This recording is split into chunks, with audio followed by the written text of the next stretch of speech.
you've just got to make the right decision when you get to the fork in the road. And so I sort of wasn't sort of thinking too far out in front. Was there ever a time that you thought, I'll join a franchise? Yeah, I'd rather make half the money and have my own destiny and have my own brand than go with a brand and it's just about the money. At the heart of it, we are creating brands for each house that we market. And I think the other thing which I say to all our guys, like, make sure you just look after yourself as best you possibly can and then just do your best to make the right decision. And it was just fork in the road after fork in the road and fork. And if you just sort of, keep making the right decision, picking the right fork in the road, it will work out.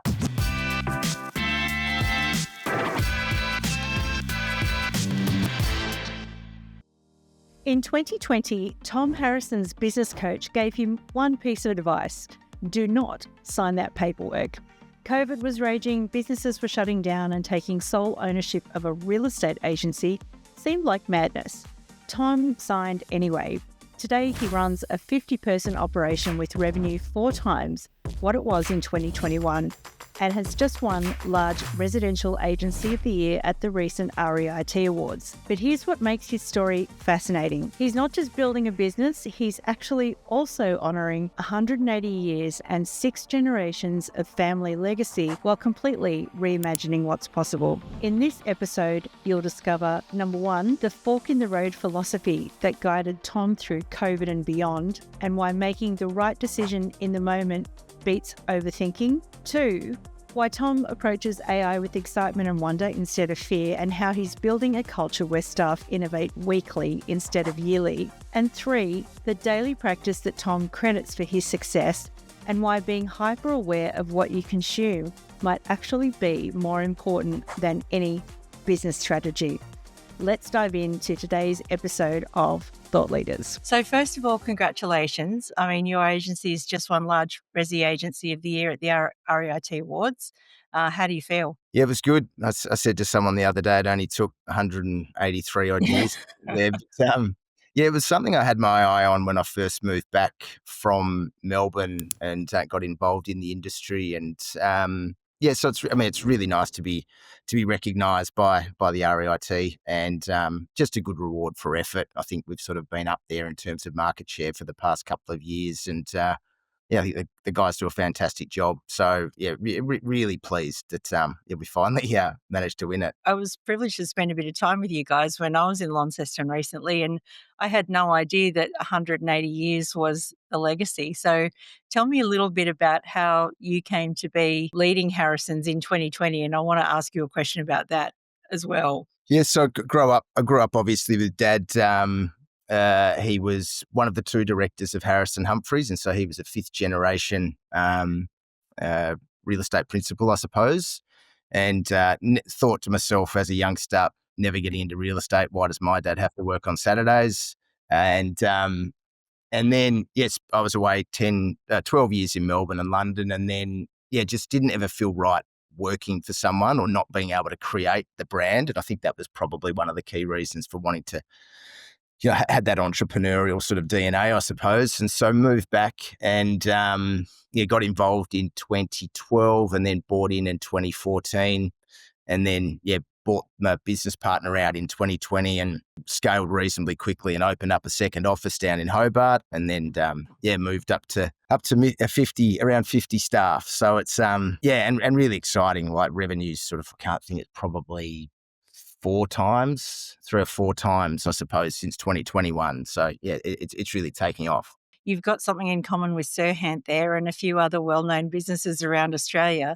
2020 was, a year no one will ever forget. So it must have been a pretty tricky decision to go into business on your own when everyone's locking down, shutting down, doing all the pandemic things. I actually had, I won't mention his name because we get along very well, but I had a business coach telling me, because it was right at the time I had to sign the paperwork, was in the height of the COVID fear. And it was just, do not do it. You're mad. Do not sign it. And I just thought to myself, I need to navigate us through this. And so it was a huge opportunity for growth. And I'm a bit of I value adventure pretty highly, and that's what it was. And every single day I'd get to work and people would be there was a bit of hysteria. I'd sit down. What are the issues today? What we can't do? We can't do open homes. Okay, play on. A lot of the other businesses, opted for the JobKeeper, fair enough, but I just thought it's the wrong thing to do. And we stayed open and, grew our market share exponentially in that period. And then when everyone came back to work, our guys were flying. So it was, one of the best decisions that I've made was taking on the ownership at that time, but also, I think throughout that COVID period, it was a real opportunity for me to lead and show the guys sort of, how we're going to go about this, next generation of Harrison agents and Tasmanian real estate. I mean, a brave decision. I remember making sort of a similar one myself. I just said run into the chaos. Yeah. that was my mantra. But taking a leadership position, I guess, can be kind of scary. Was there anything that in your mind you thought, okay, these three things need to work for this to move forward? But my mindset is, there is a spiritual element for me, but it's like you've just got to make the right decision when you get to the fork in the road. And so I wasn't thinking too far out in front. And often I do. I'm probably more of a vision person. But throughout that period, it was just day to day, make sure you just look after yourself as best you possibly can, like physically and mentally and from a health perspective, and then just do your best to make the right decision. And it was just fork in the road after fork in the road and fork. And if you just keep making the right decision, picking the right fork in the road, I felt pretty confident. I just thought if I do the right thing, it will work out. And it did. I didn't want the JobKeeper. That was one of the things I thought there's something about it that, we can still make money here. Let's do our bit. And rather than what I thought was the easy way out, the wrong thing to do with the fork in the road. So yeah, there was times certainly, that was really tough, and I was probably on a tightrope. A decision either way could have sent me over the edge, particularly with opening up in Hobart in 2021 on the back of it all. But I don't know, I just kept believing in myself, reading, learning, just keep backing myself to make the right calls. And certainly some pretty hairy times, but they're the time you get through those times and you're so much better for it. So they're the challenges you got to deal with. Was there ever a time that you thought, oh, I'll join a franchise, or was there a thinking behind staying independent? Yeah, absolutely. Look, especially when I suppose going through that initial sort of rebrand, and I had some really high quality franchises catch up with me and spoke about all the services they've got. And look, we didn't have any of those things, especially at the time. You don't have someone who's your head of IT. You don't have HR. You don't have psychologists.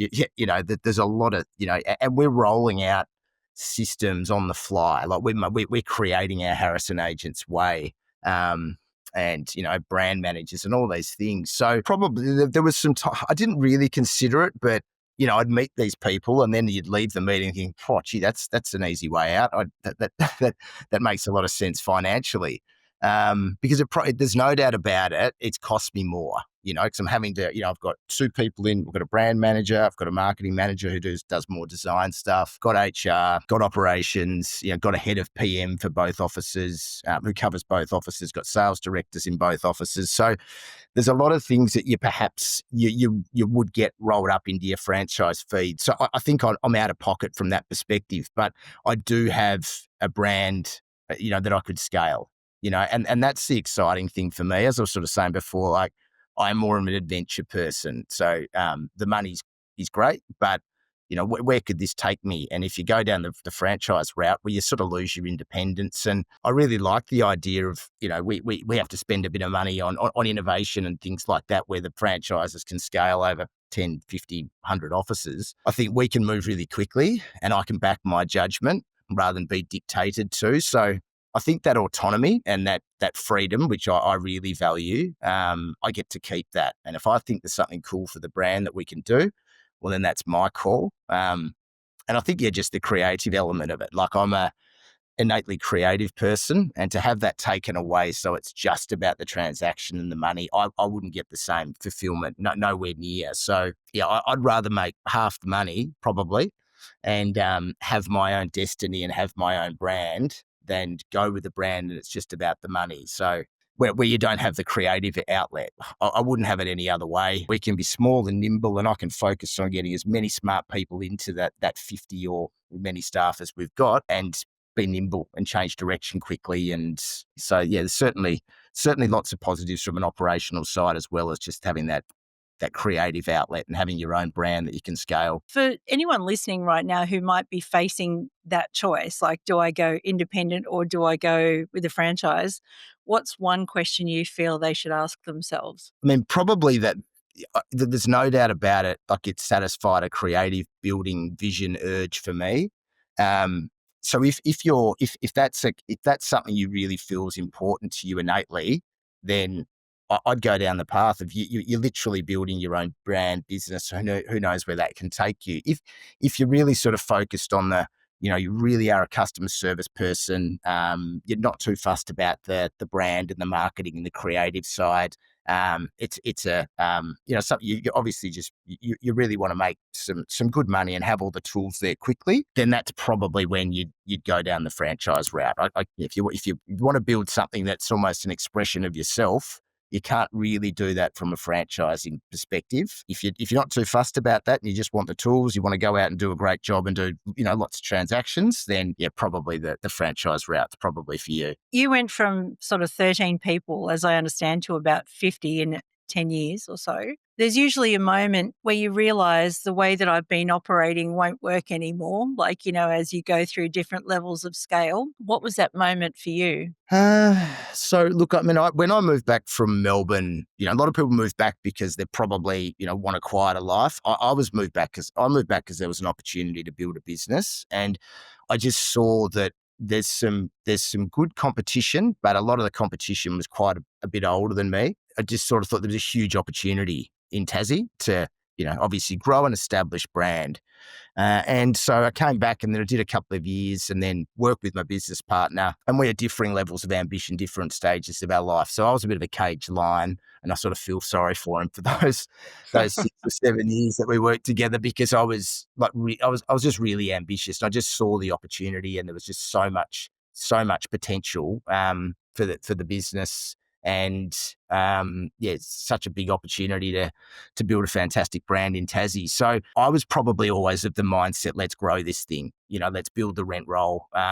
Let's get some great agents. Let's spend money on marketing. And look, there's when I say different stages in life, my business partner had, kids at private schools, and I didn't have that. So I was really just going, let's just put everything back in, let's just reinvest. And so, which I've really been focused on doing. So yeah, I suppose to answer your question, I've always, not growth for the growth's sake or putting people in seats for growth, just for the sake of having lots of numbers in your team. And I never thought, there was never a thing of let's get to a certain number. It's been very organic. It's when there's been time, put your sales associate on, work through the system, get the next person in.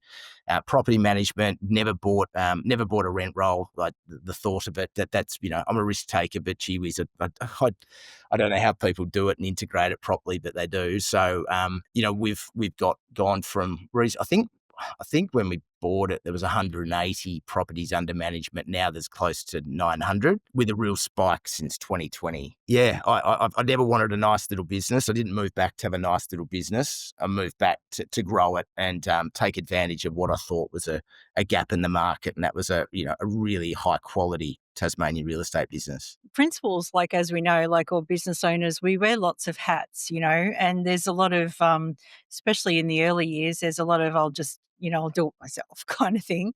How did you know when to hire for a role versus, doing it yourself? Yeah, so that's a good question, and I've been a victim of that. Like, there's certainly been at one stage I was the general, at the Hobart office, the Launceston office, and I basically had everyone reporting to me. I didn't have a structure there. Where now I've sort of got a sales director in both offices, and we had an operations manager, but now I've got HR. And look, I think it was probably me recognizing, what a full deck of employees in a corporate business looks like, I suppose. So, at some stage I needed people in culture. At some stage I needed an operations manager. At some stage I needed people to run the sales teams. But one of the things in Tassie, which I don't think Tasmanians would mind me saying, there's not the same pool of talent that there is obviously in the bigger cities, because we're 500,000 people for the whole state. So, it's almost when those people have been identified, I'm like, bang, right, we might need, we might be a year in front here, but I mightn't get this opportunity to get this person again. So, bang, you're coming in. I want you to be my sales director. And so, it's probably just being aware of the roles that we did need to fill over time. And then when the right person presents itself, I mean, look, I don't know what our percentage of high performing people would be on Seek. So when I say high performing, I suppose higher paid or senior management, a lot of it just has been, word of mouth and me just being hyper aware. I did about 10 years in corporate recruitment in Melbourne and London. So I think just having that mindset of always having my radar up for the right people has probably one of the things which has made a real difference, and just focused on A graders. Where can I find them? And if I get them, you pay for them, you get them into your business, any way that you can. And I think just being prepared to leverage, we just brought on a people and culture person, Sarah. That's not a cheap exercise. The profitability goes down, but then being prepared just to write it out. That allows me to go on and list some higher end property, but still give me some balance, and ultimately, becomes a far more profitable and more of a stress-free exercise. So it's been a bit of an organic thing, but I think knowing where you want to be, that's probably the critical thing. And then, just keeping your radar up. Well, that's how I've done it. There's probably more structured approaches, but that's how I've, basically, grown the business, I suppose. Just on what you were saying about, Tasmania being a limited talent pool, I think it's only because not enough of us mainlanders have been to Tasmania, because from what I've experienced this year, it's an amazing place. Yeah, it is. I mean, look, I felt when I first moved back from Melbourne, there was a sense of disconnection. But really, once I almost feel like now that I've almost sort of exited a matrix, and you've sort of got this time to read, to learn, to to have a hobby, and to get a balance, and to to learn to entertain yourself, as opposed to the expectation was when I moved back from Melbourne, I'm not being entertained, because Melbourne's full of entertainment, football, nightclubs, coffee shops and restaurants and things. And it's actually not about that here. It's about getting to the beach and going surfing, no matter how cold it is, going for a bushwalk, taking your dog after work for a walk, and having that extra couple of hours in your life a day to read, to meditate, to do whatever it might be. Tassie gives you that from a balance perspective and a health and lifestyle perspective. It's been amazing for me. My research told me that you're the vice president and now a life member of the old Launcestonians. Did I say that right? Football Perfect. club. That's Yeah. quite a mouthful, Launcestonian. Yeah. Um, so why football? What's the connection for you? I mean, I was brought up in a Australian rules football family. I think my father had a Geelong jumper on me before I could open my eyes. And he played for the old Launcestonians, and I went to Launceston Grammar, and this is the affiliate football club. So I used to go and watch Dad play footy, not that much actually, because he did his knee when I was pretty young, but we'd always go to the football. And then when I moved back to Tassie, one of the things which I felt that I'd sort of lost a little bit in Melbourne and London was that sense of community. And that's one of the nice things that I feel in Tasmania, still at that size where there is a bit of a community spirit, bit of an underdog spirit Tasmanians sort of have. And it was an opportunity to go into a football club that I came back, and it was a mess. In a lot of ways, the guys that were running it had done a really good job, but had just gone through some pretty tough times. And as we've sort of grown it and scaled it, I suppose there's been a lot of similarities with Harrison Agents, and that's my thing. I suppose that's my community. I do other things, but that's the main part where I sort of give back to the community. Is there a particular leadership lesson for anyone listening that you've taken away from football that you wouldn't have otherwise learned in real estate? Look, I think it's just being really focused on just adding quality people. Well, when I say quality people, values aligned people. And then the rest will just take care of itself. If you have a really good chemistry of guys in the football club, or girls we've got a women's side as well, then it'll just attract all those others values aligned people, and they'll want to be a part of it. But if if you're just sort of like short side, I want to win a premiership for my glory, silly as it sounds, then you'll end up making a short-sighted decision, get someone in, affects the fabric of the football club. You lose a few. You lose that cohesive energy that you've got from the values alignment. Probably the key thing that's been reinforced through the football club. So you carry 6 generations of family legacy. I was actually reading about it this morning. And you've also said that your business blends precision and imagination. We'll get onto the A stuff shortly as well, but operates a bit more like a creative company. So the legacy and the creativity sort of feels like there could be a bit of tension between the two of them. How do you hold both? Yeah, and it's been, I mean, I enjoyed it, being able to sort of, visualize how do you blend a 6 generation, you're leveraging 180 years and 6 generations, but you're also sort of bringing in this creative component. And probably some people might think that they align, but at the end of the day, I just had probably some, not an awakening, but just epiphany, I suppose, that, real estate agents, a lot of real estate agents and real estate brands, they almost market themselves like accounting firms or insurance. But at the heart of it, we are creating brands for each house that we market. And so you're sort of putting yourself out there as this, we're marketing experts, but then in your own backyard, you've got a sort of boring brand, slapping together marketing campaigns and your copy's a bit half baked, and you're just like, this is your job to do to perfect how we are representing our properties for our clients. So, looking at it from that perspective, it actually made it was very logical that this is what all real estate should be doing, but we don't. And so it sort of didn't feel like there was a disconnect. It actually felt like this is the way that we should be representing property. So all of the marketing that we should be doing, one, it should be good enough that this is what you would do if it was your house. So don't just send the creative out there. And I know it's hard because you've got lots of listings and we've got to do volume here, but don't just send the creative out there without much direction. Like, think about what you would do if it was your house. I think that's probably the critical thing, making sure that you're doing what you would do if it was yours. And I think the other thing, which I say to all our guys, like, we got to get people on aeroplanes to come down to Tassie. So if you just slap together a brand campaign that's not compelling, you're not going to get someone to book a flight. So I think that's just going to the next level, whatever it takes, and use your creative spirit. It's a bit of fun.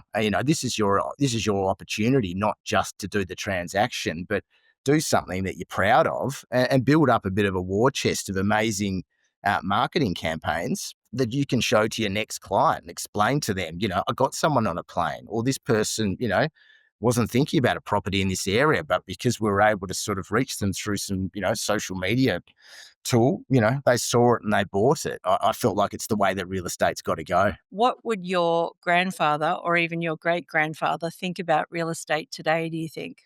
There just seemed to be it was certainly an entrepreneurial legacy, and they were, I don't know whether they were the most innovative at the time, but they were certainly a bit more risk taking. They had that in their DNA, and they obviously all ran their own business. So I think that probably give them a bit of a shock where it's gone, but also I think they were sort of a bit more. They were forward-thinking, entrepreneurial people. So we're very capable at being able to be nimble and innovative, in their time. Yeah, absolutely.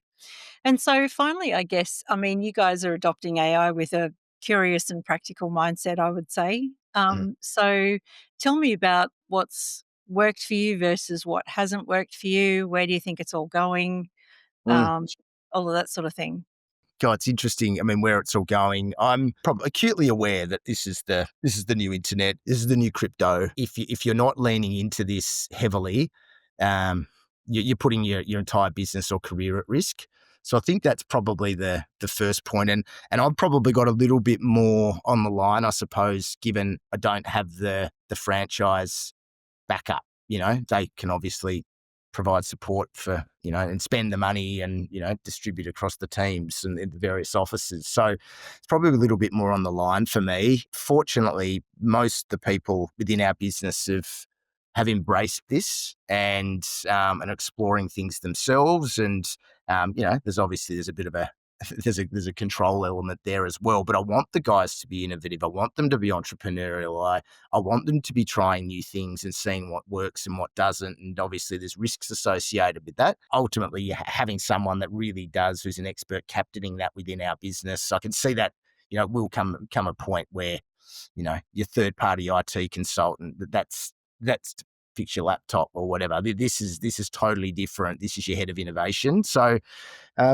I think I suppose just leaning into it and trialing some have worked for me, some haven't. Be prepared to give things a go and then back out, for another time. It's those who aren't using it, I think are at a significant disadvantage, even just from a very basic. I know we've spoken about it before, and I think that the term I hadn't heard, but you mentioned it, was that AI first. So for me, whenever there's anything that needs to be done, whether it's a new way to do a listing presentation, new way to communicate to the clients, just whatever it might be, my mind will be like, bang, we wonder if this will work using ChatGPT. So I think it's just being open, curious, and exploring.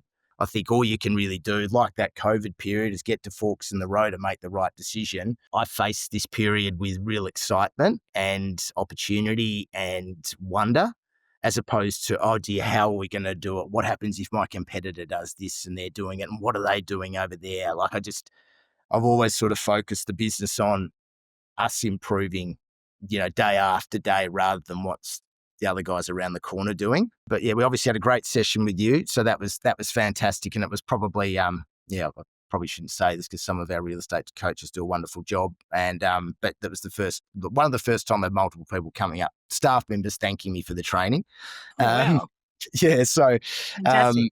no, they absolutely, they loved it. And it's, there's certainly some, amazing tools, but I think it's probably the main tool for me that I want to get into for them is just for them to trial and innovate and be prepared to change. We're just going to have to change quicker, than what we have historically. So just if you're one of those people that aren't embracing change, you're probably going to be left behind unless you go and have some therapy about it, because that's the way things are going. And if you got to be prepared to change the way you do things, on the weekly rather than on the yearly. All right. So I'm going to ask you like some rapid fire questions now. So I just want you to say the first thing that comes into your head. I'm an agent and I've got $10,000 to invest in my business. And so I say, Tom, what's the best thing I should spend it on? Database management.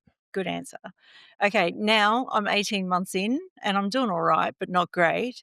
How do I figure out what's holding me back? I think it's just taking responsibility and actually working out, are there things that you don't want to hear that are actually holding you back? You need to be open and be prepared to change and adapt and take on, criticism, or feedback, yeah. good or bad. Yeah. Yeah, you can't read the label from inside the jar. No, exactly. Um, okay, so now I'm going, Tom, I'm drowning in admin and I can't actually find time to prospect. Where do I start? Well, that's what I've had to do. You just have to be prepared to leverage and, speak to your director or whatever, as if there's an opportunity to get that person to come and help. But I've been speaking to our agents going through the same thing at the moment. They've got associates, but now they can no longer manage that database. It's like, this is where you got to leverage, get another person in and go to another level. Don't just, that's all part of it. So, I think prepared to take one step back to take two forward. The vendor down the road, they want a list, but they've just said that the competition only going to charge them 1.8%. I need to drop my fee. What's your advice? I'd say to them, if every real estate agent sold a property for the same price, then go for the lower fee. But the best agent and the best chemistry might get you a difference between 5 and 10%. So ultimately, if it was me, I'd be going with who you feel more comfortable with, not the 0.2 or 0.7 in commission. I just want to say, first of all, thank you, Tom, for joining us and sharing some of your wisdom today. I'm sure that everyone's going to get a lot out of, listening to your story and your journey. Congratulations once again on winning the big award. I know it's a massive feat for you guys, and I know you're all super proud of it. If there was one thing that you'd like to leave everyone with, or one piece of actionable advice, what would it be? I think it's probably for me, it's finding that time, the quiet time. Like, I know it just sounds so, people you probably hear if I say meditation, they go, oh, here we go, this hippie. But really it is like, it's having that space, just sit down. I do it once a day, half an hour, and just quieten the mind. And then you get ideas, and you get the visions, and just things will come to you, and you realize you stop thinking about other people and all those types of things. So I think it's just, trying to avoid stimulation. Try to be really mindful about what you consume. I don't really watch mainstream news. It's more, it'll be YouTube, and it'll be business building. It'll be, some crazy stuff. But it's, I'm hyper aware of what's going into my mind all the time. So, yeah, if you want to be average, I suppose you just watch the average stuff, and you're watching sunrise every morning. But I think quiet time, and then just being super mindful about what you're putting into your mind. And if you get that going, you can do anything. Great message leading into Christmas, where we hope everyone does get a bit of quiet time. So, and to you as well, Tom Harrison, thank you so much. Thanks very much, Samantha. Thanks for having me.